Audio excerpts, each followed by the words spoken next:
نبئ عبادي أني أنا الغفور الرحيم وأن عذابي هو العذاب الأليم ونبئهم عن ضيف إبراهيم إذ دخلوا عليه فقالوا سلاما قال إنا منكم وجلون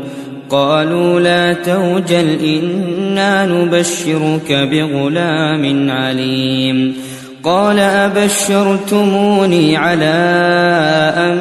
مسني الكبر فبم تبشرون قالوا بشرناك بالحق فلا تكن من القانطين قال ومن يقنط من رحمة ربه إلا الضالون